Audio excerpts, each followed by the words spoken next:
अनदेखी परछाई।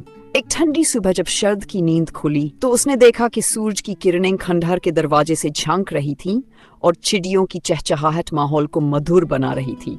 पिछली रात किसी कारणवश वह खंडहर में सो गया था। वह जल्दी से बाहर निकला और अपने घर का रास्ता ढूंढने लगा। काफी भटकने के बाद उसे सही रास्ता मिल गया और वह अपनी कार में बैठ गया। जैसे ही उसने कार स्टार्ट की, उसे पीछे से घुंघरुओं की हल्की आवाज सुनाई दी। उसने शीशे में देखा, लेकिन कोई दिखाई नहीं दिया। यह सोचकर कि यह सिर्फ उसका भ्रम है, वह चुपचाप घर की ओर बढ़ गया। जैसे ही वह घर पहुंचा और कार से बाहर निकला, उसे फिर से वैसी ही आवाज सुनाई दी, मानो कोई कार से उतरकर घर के अंदर जा रहा हो।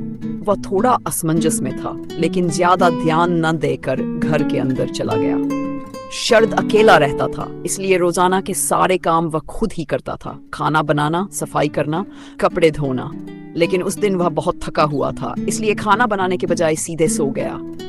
जब वह सोकर उठा तो उसने देखा कि घर एकदम साफ सुथरा था। हर चीज व्यवस्थित थी, मानो कोई उसकी गैर मौजूदगी में सफाई कर गया हो। उसने इधर उधर देखा, लेकिन कोई नहीं था।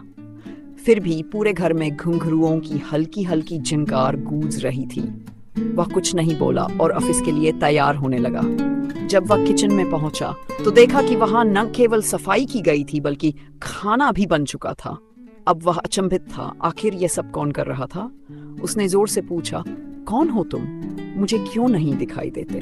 परंतु उसे कोई उत्तर नहीं मिला, सिर्फ घुंघरुओं की आवाज धीमे धीमे दूर जाती सुनाई दी। अब यह सिलसिला रोज का हिस्सा बन गया। शरद ने इस अदृश्य शक्ति की उपस्थिति को स्वीकार कर लिया था। कभी कभी जब वह काम से लौटता तो पाता कि घर पूरी तरह से सजा हुआ है, जैसे कोई उसकी प्रतीक्षा कर रहा हो। एक रहस्यमय देखभाल। एक दिन शरद की तबीयत बहुत खराब हो गई। सिर में तेज दर्द था, इसलिए वह चादर ओढ़कर सो गया। थोड़ी देर बाद उसे महसूस हुआ कि कोई ट्रे में नाश्ता और दवाइयां लेकर आया है, लेकिन जब उसने चादर हटाकर देखा तो वहां कोई नहीं था, बस ट्रे रखी हुई थी। उसने दोबारा चादर ओढ़ ली। फिर अचानक उसे एहसास हुआ कि कोई उसके सिर की हल्की हल्की मालिश कर रहा है। उसका सिर दर्द धीरे धीरे गायब होने लगा। उस स्पर्श में इतनी कोमलता और अपनापन था कि शरद को बहुत सुकून मिला। कुछ देर बाद वह उठा, नहाया और किचन में गया।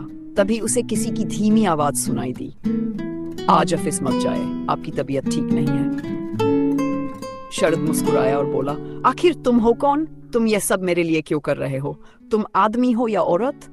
मुझे कुछ भी नहीं पता, लेकिन तुम्हारी ये देखभाल मुझे बहुत अच्छी लगती है। ऐसा लगता है जैसे मैं तुम्हें बरसों से जानता हूँ। पर उस अदृश्य शक्ति ने कोई उत्तर नहीं दिया, केवल घुंघरुओं की धीमी धीमी आवाज गूंज उठी। समाप्त। अगर आपको यह कहानी पसंद आई हो तो हमें लाइक करें और सब्सक्राइब करना न भूलें। आपकी प्रतिक्रिया हमारे लिए बहुत महत्वपूर्ण है। अगले अध्याय के लिए हमसे जुड़ रहें।